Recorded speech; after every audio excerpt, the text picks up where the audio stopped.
Je lis du livre de Matthieu chapitre 26 au verset 55 ce qui suit. En ce moment, Jésus dit à la foule, vous êtes venus comme après un brigand avec des épées et des bâtons pour vous emparer de moi. J'étais tous les jours assis parmi vous, enseignant dans le temple, et vous ne m'avez pas saisi. Prions. Notre Seigneur et notre Dieu, voici pour la première fois Jésus qui s'adresse à la foule. Nous allons découvrir le contenu de ses propos, mais nous voulons bien comprendre ce que nous lirons, Seigneur. C'est pourquoi nous réclamons ta présence, ta direction, le Saint-Esprit. Aide-nous à comprendre et à avancer avec toi par la foi, nous t'en prions. Au nom de Jésus pour ta gloire éternelle. Amen. Regardons la chronologie de ce qui se passe. Premièrement, Pierre, à partir du verset 51, il prend l'épée. Au verset 52, Jésus lui demande, remets ton épée. Verset 53, il lui dit, mais ne penses-tu pas que si j'avais besoin de cela, je demanderais à mon Père au moins 12 légions d'anges? Au verset 54, il rappelle sa mission. Pourquoi il est venu? Qui il est? Et ensuite, maintenant, verset 55, d'abord, il s'adresse à ses disciples. Il met de l'ordre dans ses rangs. Car il est inconcevable que le disciple de Jésus ait une attitude cavalière comme celle de Pierre. Il essaie de remettre les pendules à l'heure, et quand il a fini de s'adresser aux siens, notamment à Pierre, il s'adresse à la foule. Que dit-il? Vous me traitez comme si je suis un brigand, un voleur.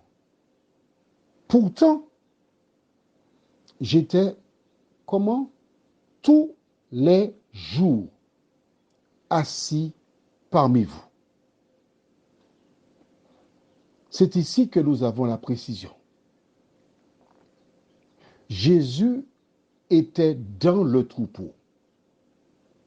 Parce que nous te rappelons, je te rappelle, que Jésus est le bon berger. Tous les jours, il était avec le troupeau. Aujourd'hui, la question que des serviteurs, des révérends, je ne dis pas révérends parce que ça n'existe pas, c'est seulement Dieu qu'on doit révérer, des responsables spirituels doivent se poser la question par rapport à Jésus, où suis-je? Mais tous les jours, vous enseignant dans le temple. Est-ce que tu notes avec moi que Jésus ne parle pas des miracles? Je relis pour toi, verset 55. En ce moment, Jésus dit à la foule, vous êtes venus comme après un brigand avec des épées et des bâtons pour vous emparer de moi? J'étais tous les jours assis parmi vous, enseignant dans le temple, et vous ne m'avez pas saisi.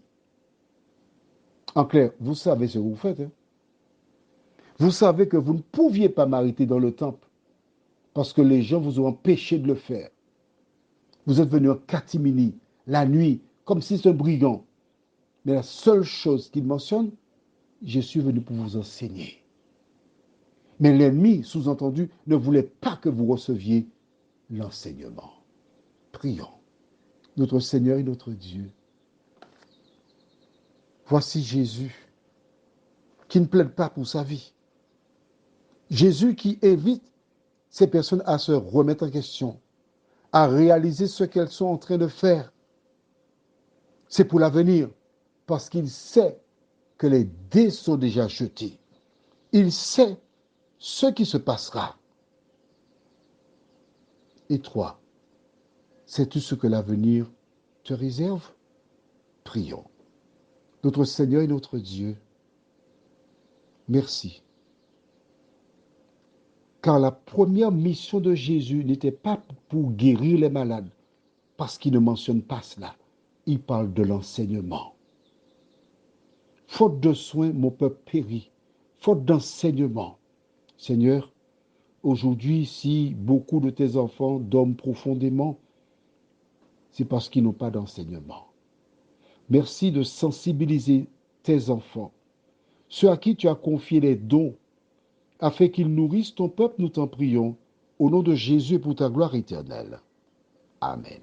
Je te souhaite une bonne journée.